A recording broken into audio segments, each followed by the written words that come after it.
What is good, everybody? Welcome back to Jim Dropper Sports. I'm your host, Sean T. Stewart, and today we're reacting to the Carolina Panthers signing edge rusher Jaelan Phillips. Let's get it. Lock my phone, put it back down. Let's try it again in the morning, bro. I don't want it to jeopardize how you know what I'm saying? Because you are insane. I think we got the news that Tonka is staying. Thank God, finally some good news.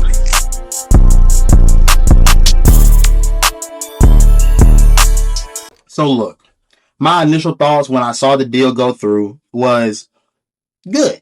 Because after last year and having the Milton Williams debacle happen, I wasn't so sure. I wasn't going to get hyped. I like the idea of being involved with these types of names and these caliber of players, but I want to see if Dan Morgan and company can get the job done because he didn't do it last year and we saw how that played out. Milton Williams goes to New England and helps that defense turn into one of the better units in the league and they make it to a Super Bowl. So that one was a tough pill to swallow for a lot of fans such as myself.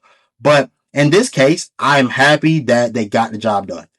I'm happy that they prioritized the room that we knew needed help and went forth to go make sure that we got the help we needed. You talk about what we didn't have last year in terms of being able to affect the quarterback, in terms of being able to get the quarterback on the ground. Jaelan Phillips does help you with that. And I know the first pushback is going to be, well, he only had 5 sacks. Understandable. He also had a pressure rate that ranked in the top 10 of the league. I think it ranked 5th or 7th, somewhere in between there in terms of pressure rate amongst all edge rushers. So you talk about a guy that is one of the best in the game at getting to the quarterback and affecting the quarterback. That's something that we could have used desperately. When you think back at the last drive on defense for the Carolina Panthers in that 2025-26 season, you look at Matthew Stafford just driving the ball down, no pressure, no resistance, sliced through was like a hot knife through butter. You know what I'm saying? And scoring the game-winning touchdown, taking his team on to the next round.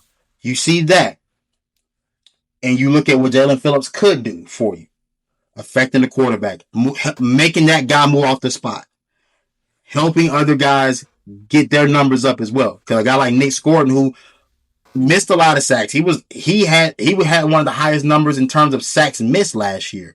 And when you look at where you ranked in terms of total numbers of sacks, you ranked 25th. You had 30 total.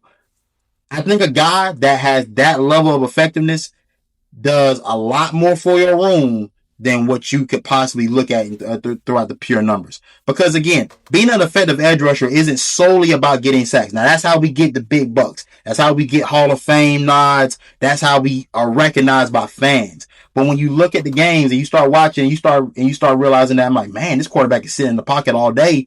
Nobody's getting close to him. Nobody's making him have to climb the pocket, escape outside the pocket. Nobody's doing anything to affect this guy on a consistent basis. And when you see that and you start seeing your defense getting torched down the field, you'll start to realize why a guy like him is effective.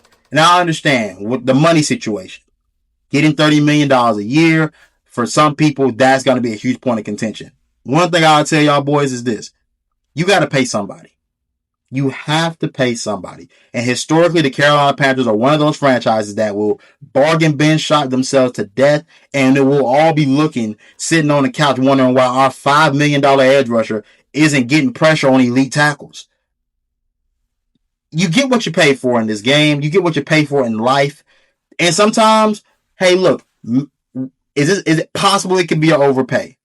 It's a possibility. If he doesn't do the things that he did last year, and throughout his career, for us, then yes, you would be right by saying that's an overpay we reached and we got burned by it. Completely understandable. But if he were to provide what he did last season, possibly even improve his total sack number, and help the other guys around him, such as Nick Scordon, Princely, and Pat Jones, then that would have been a success. That would have made this defense better. Imagine a guy like Derrick Brown, right? Imagine what a guy like that does for one of the best interior tackles in the game, regardless of who's out there on the edges. You know what I'm saying?